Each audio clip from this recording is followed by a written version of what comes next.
I didn't want a shrimp, so I said, I want a dolphin. 급변하는 국제 질서 속에서 한국은 미중 경쟁을 조율하고 새로운 규범을 만들어내는 아시아의 지능형 리더로 자리 잡고 있습니다.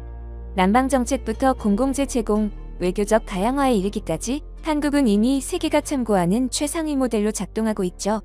하버드 박사 출신의 세계적 국제 정치학자 레이프 에릭 이슬리 교수는 굳이 미국과 일본의 러브콜을 마다하고 한국의 둥지를 틀었습니다.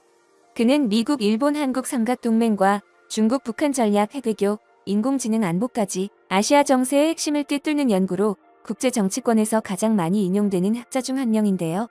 하버드, 스탠퍼드, CSIS 등 글로벌 최고 기관을 모두 거친 그가 한국에서 가르치고 연구하는 것이 가장 의미 있다고 말하며 서울을 자신의 연구 중심지로 삼은 것만 봐도 한국의 위상이 어느 수준인지 증명되는 셈이죠. 레이프 에릭 이슬리 교수는 오늘 강의에서 한국이 스스로 알고 있는 것보다 훨씬 더 강한 나라라는 사실을 짚어냅니다. I noticed that there's a lot going on in the world, and South Korea is working to navigate that. And one of the takeaway points I hope that you leave with tonight is that South Korea is actually doing an impressive job in navigating these external challenges and forces. Perhaps a better job than it's often given credit, and even a better job than the South Koreans give their own diplomacy credit. So I will be elaborating on that. 그는 한국의 남방 정책을 흥미롭고 뛰어나며 앞으로 더 키워나가야 할 모델이라고 평가합니다. 이 정책은 단순한 시장 확대가 아니라 중국에 한국은 이렇게까지 할 수 있다는 존재감을 각인시키고 미중 경쟁 속에서 한국이 주도적으로 공공재를 제공하는 방식이라고 분석하는데요.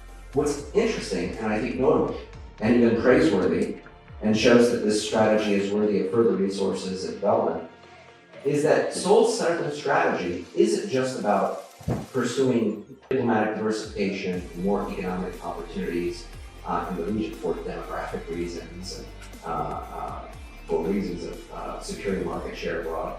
It also is important as a demonstration project to observers in China about what South Korea, South Korean industry, and South Korean society can do with its partners.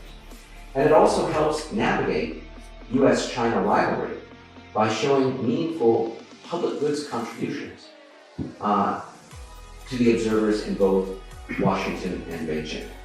So that is the bottom line up front. 한국은 미중 경쟁 한복판에 있으면서도 두 초강대국 사이에서 전략적으로 균형을 잡아내는 보기 드문 국가라고 설명합니다. US-China rivalry, where China is South Korea's largest trading partner, but China is locked in superpower rivalry with the United States, which is Seoul's military ally.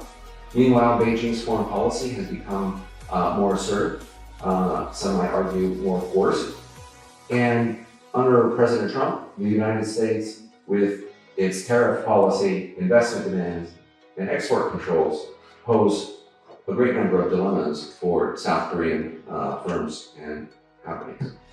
중국이 힘을 과시하며 중화 중심주의를 내세우는 가운데 한국 역시 그 모습을 지켜보며 부러움을 느낄 수 있지만 결국 중요한 것은 한국이 흔들리지 않고 자신만의 자리를 지키는 힘이라고 강조합니다.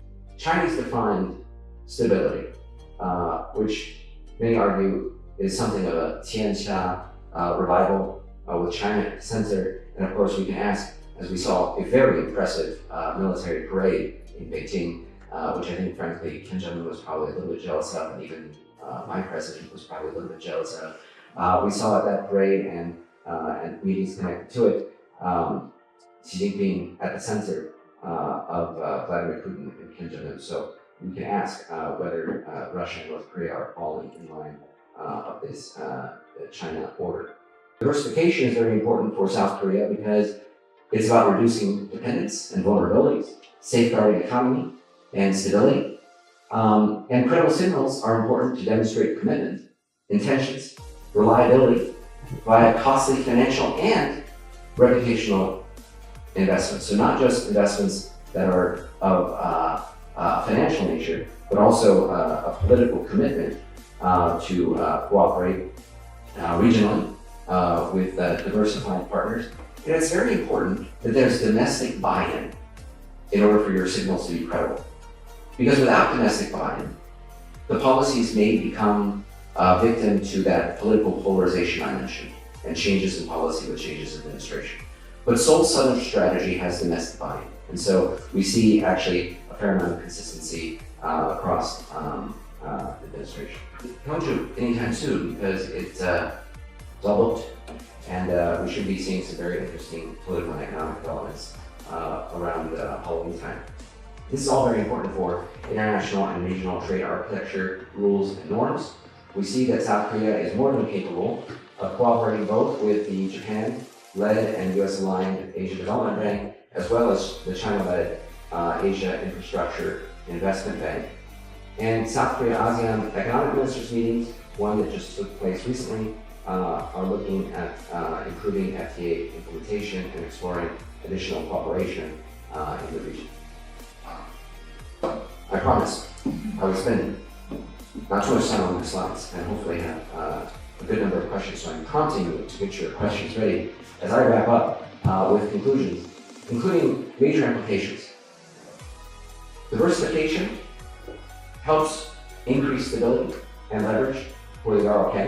Capacity building reflects in ASEAN and with India demonstrate possible benefits for the DPRK, and regional public goods contributions complement both US and Chinese regional approaches. This is important because even while engagement with North Korea may be on hold and it may proceed in fits and starts, South Korea is developing a credible menu of ways to engage North Korea and demonstrate that it has the capability to do that.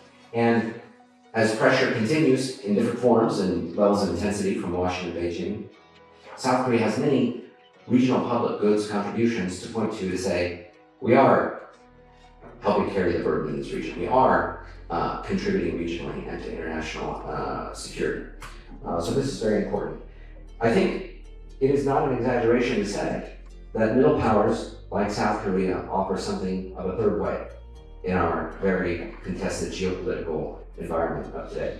They provide options for developing states while looking to ease geopolitical rivalries. 이제 그의 하이라이트 발언이 나오는데요.